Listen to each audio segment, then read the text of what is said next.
আমরা একসাথে স্লোগান দিব। আমরা ফেনীর রক্তাক্ত জমিনে অবস্থান করছি।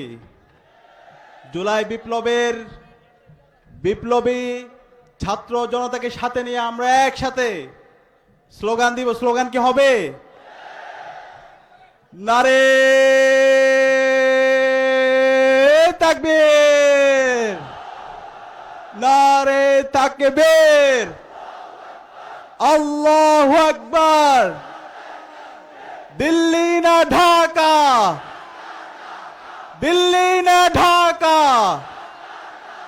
তোমার দেশ আমার দেশ, বাংলাদেশ বাংলাদেশ, ভারত না বাংলাদেশ, ভারত না বাংলাদেশ, বাংলাদেশ বাংলাদেশ।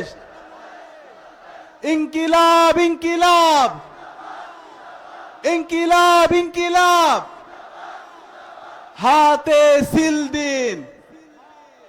নিরাপদ বাংলাদেশ বুঝে নিন, নিরাপদ বাংলাদেশ বুঝে নিন। সিল মারো ভাই সিল মারো, সিল মারো ভাই সিল মারো। ইগল মার্কাই সিল মারো, ইগল মার্কাই সিল মারো। দাড়ি পাল্লাই সিল মারো। হাতে হাদি, নাতে মোদি, হাতে হাদি, নাতে মোদি। বিসমিল্লাহির রহমানির রহিম। ঐক্যবদ্ধ বাংলাদেশ জোটের আয়োজনে আজকের বিশাল গণজমায়েতে উপস্থিত ফেনীর 3 আসনের সম্মানিত ক্যান্ডিডেট বৃন্দ, ফেনী 1 আসনের মাটি ও মানুষের নেতা, জুলাই বিপ্লবের অন্যতম অগ্রনায়ক ডক্টর এস.এম. কামাল উদ্দিন, ফেনী 2 আসনের মাটি ও মানুষের নেতা, যিনি ছাত্র জীবন থেকে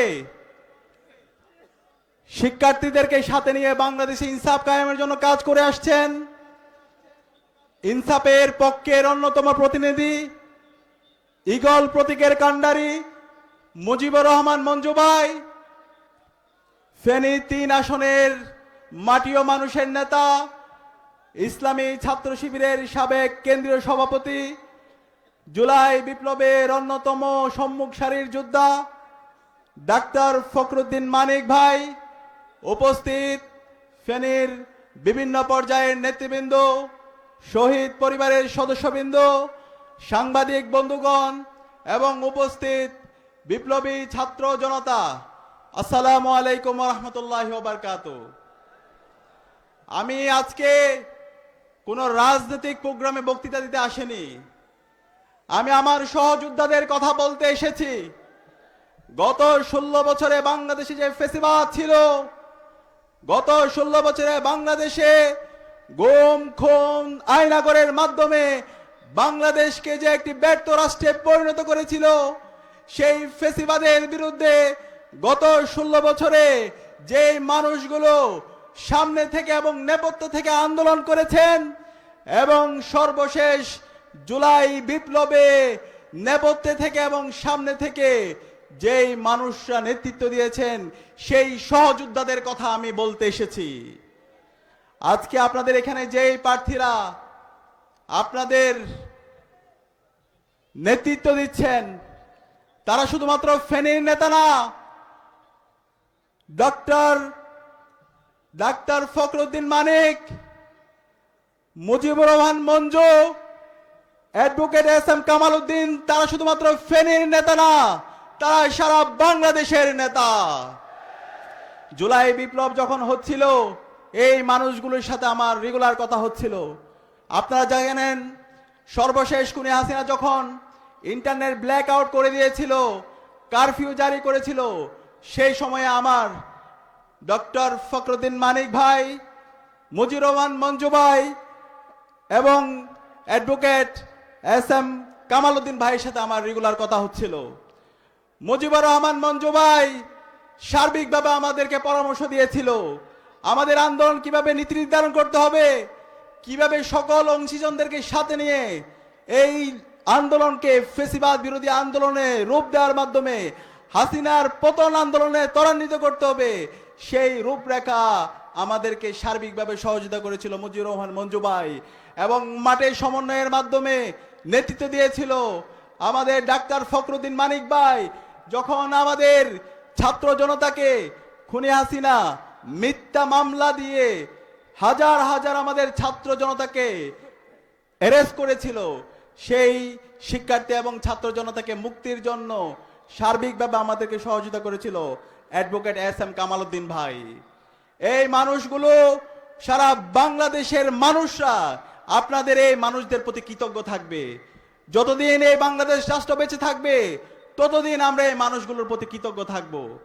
আজকে আমি যে মানুষদের কথা বলছি, এই মানুষগুলোর সততা, এই মানুষগুলোর দক্ষতা, এই মানুষগুলোর দেশপ্রেম এবং বাংলাদেশকে একটি বৈষম্যহীন ইনসাফ ভিত্তিক বাংলাদেশ বিনির্মাণ করার জন্য এই মানুষগুলো দীর্ঘদিন ধরে লড়াই করছে।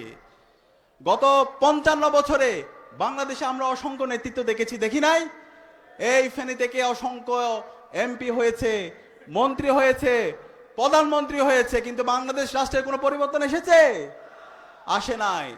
গত 54 বছর এবং 55 বছরে আমরা দেখতে পেয়েছি বাংলাদেশে দুর্বৃত্তায়নের রাজনীতি, আমরা দেখতে পেয়েছি চাঁদাবাজি, টেন্ডারবাজি, গুম খুন, আইনাগরের রাজনীতি। এই রাজনীতিকে চিরতরে বন্ধ করার জন্য জুলাই বিপ্লব হয়েছে। জুলাই বিপ্লবের শহীদরা জীবন দিয়েছে একটি বৈষম্যহীন ইনসাফ ভিত্তিক বাংলাদেশ বিনির্মাণ করার জন্য। সে কারণে আমাদের আগামী 12 ফেব্রুয়ারির নির্বাচনে এই ইনসাফের পক্ষের প্রতিনিধিদেরকে আমাদেরকে বিজয় করতে হবে। আমরা কি পারবো ইনশাআল্লাহ? ইতিমধ্যে বাংলাদেশের ছাত্র জনতা 4 কোটি যে তরুণরা আছে তারা তাদের সিদ্ধান্ত জানিয়ে দিয়েছে। বাংলাদেশে 5টি ছাত্র সংসদ নির্বাচন ইতিমধ্যে অনুষ্ঠিত হয়েছে। ডাকসু, জাকসু, চাকসু, রাকসু, জকসু। এই ছাত্র সংসদ নির্বাচনে কারা নির্বাচিত হয়েছে? ইনসাফের পক্ষের প্রতিনিধিরা নির্বাচিত হয়েছে। এই ইনসাফের পক্ষের প্রতিনিধিরা গত 1.5 বছর ধরে দেখিয়েছে কিভাবে জুলাইকে ধারণ করতে হয়, কিভাবে শহীদদের আকাঙ্ক্ষার কথা বলতে হয়, কিভাবে দিল্লির তাবেদারদের বিরুদ্ধে কথা বলতে হয়, কিভাবে আগ্রাসনের বিরুদ্ধে কথা বলতে হয়, কিভাবে ইনসাফের পক্ষে কথা বলতে হয়, কিভাবে এই বাংলাদেশের মাফিয়া তন্ত্রের বিরুদ্ধে কথা বলতে হয়, কিভাবে পরিবারতন্ত্রের বিরুদ্ধে কথা বলতে হয়। আমরা এই 1.5 বছরে আমাদের এই মানুষরা প্রমাণ করেছে কিভাবে দেশকে ভালোবাসতে হয়, কিভাবে কথা এবং কাজের মধ্যে মিল রাখতে হয়। কিন্তু আমরা আজকে দেখতে পেয়েছি 1.5 বছর জুড়ে পরে একজন নেতা এসেছেন, নেতা আসার পরে তার বিভিন্ন ধরনের পরিকল্পনার কথা বলছেন। 1.5 বছর জুড়ে আমরা দেখতে পেয়েছি জুলাই বিপ্লব পরবর্তী ওই দল সেই আগের কায়দার রাজনীতি তারা করছে, সেই দুর্বৃত্তায়নের রাজনীতি তারা করছে, সেই চাঁদাবাজি, টেন্ডারবাজি, গুম খুনের সেই ফেসিবাদী কাঠামোর রাজনীতি তারা করছে। তাদের মধ্যে কোনো সংস্কার নেই। যেই সংস্কার করার জন্য জুলাই বিপ্লবে শহীদদের জীবন দিয়েছে তার কোনো পরিবর্তন আমরা ওই দলের মধ্যে দেখতে পাই না। আমরা দেখতে পেয়েছি ওই দল নিজেদের মধ্যে অন্তর্কুণ্ডলে তারা ডাবল সেঞ্চুরি করেছে। যেই দল নিজেদের দলের নেতা কর্মীদেরকে অন্তর্কুণ্ডলে মেরে ফেলে সেই দলের হাতে কিভাবে একটা রাষ্ট্র নিরাপদ হতে পারে? সুতরাং আমরা অনুরোধ করব ওই দলের নেতৃবৃন্দকে, আপনারা এই গুন্ডাদেরকে সামলান। চাঁদাবাজি, টেন্ডারবাজি, রাজনীতি, মাফিয়া তন্ত্রের রাজনীতি 5 আগস্ট চ্যাপ্টার ক্লোজ হয়ে গেছে। সুতরাং ওই রাজনীতি চলবে না। ইতিমধ্যে ছাত্ররা জানিয়ে দিয়েছে তাদের অবস্থান। আপনাদের যে অবস্থান ছিল শহীদ জিয়া এবং বেগম জিয়া থাকতে আপনার দলের যে অবস্থান ছিল সেই অবস্থান আজকে আপনারা আপনাদের ভুল রাজনীতির কারণে আপনারা হারিয়ে ফেলেছেন। সুতরাং এখনো সময় আছে, নিজেদেরকে সংস্কার করেন, জুলাইয়ের শহীদদের আকাঙ্ক্ষাকে ধারণ করেন, বাংলাদেশের তারুণ্যকে ধারণ করেন এবং চাঁদাবাজি, টেন্ডারবাজি, মাফিয়া তন্ত্রের বিরুদ্ধে জিরো টলারেন্স নীতি ঘোষণা করেন। এভাবে যদি ঘোষণা করতে পারেন তাহলে বাংলাদেশে মানুষ আপনাদের কথাগুলো আবার নতুনভাবে ভাববে।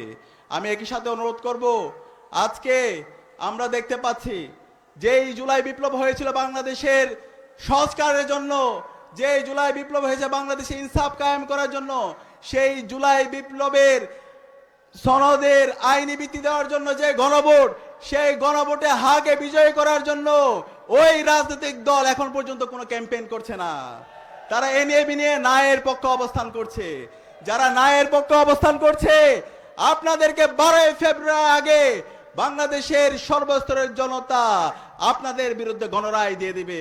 ইতিমধ্যে আপনাদের পরাজয় হয়ে গেছে। সুতরাং আমাদের যারা আজকের ছাত্র জনতা এখানে উপস্থিত হয়েছেন, আপনাদেরকে অনুরোধ করব, আগামী 12 ফেব্রুয়ারি যে নির্বাচন হবে, সেই নির্বাচনে আমরা যে দুইটা ভোট দিব, একটা হচ্ছে গণভোট। সেই গণভোটে হায়ের পক্ষে আমাদের প্রত্যেকটা জায়গায় ক্যাম্পেইন করতে হবে। আমরা কি পারবো ইনশাল্লাহ?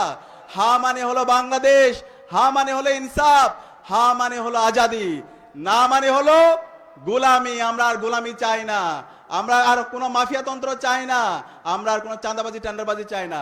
একই সাথে এই হায়ের সাথে আমাদের দাঁড়িপাল্লার পক্ষে আমাদের ক্যাম্পেইন করতে হবে, আমাদের ইগলের পক্ষে ক্যাম্পেইন করতে হবে, আমাদের শাপলাকলির পক্ষে ক্যাম্পেইন করতে হবে, আমাদের 11 দলীয় জোটের যে প্রার্থীরা আছে তাদের পক্ষে ক্যাম্পেইন করে বাংলাদেশে ইনসাফের পক্ষে আমাদের যারা প্রতিনিধিরা আছে, আগামী 12 ফেব্রুয়ারি ভূমিধস বিজয়ের মাধ্যমে ইনসাফের প্রতিনিধিদেরকে বিজয় করে নিয়ে এসে ডাক্তার শফিকুর রহমানকে রাষ্ট্রনায়ক বানানোর মাধ্যমে বাংলাদেশের গত 55 বছরে যে বঞ্চনা তৈরি হয়েছে, যে জুলুমতন্ত্র তৈরি হয়েছে, যে মাফিয়াতন্ত্র তৈরি হয়েছে, তার কবর রচনা করতে হবে।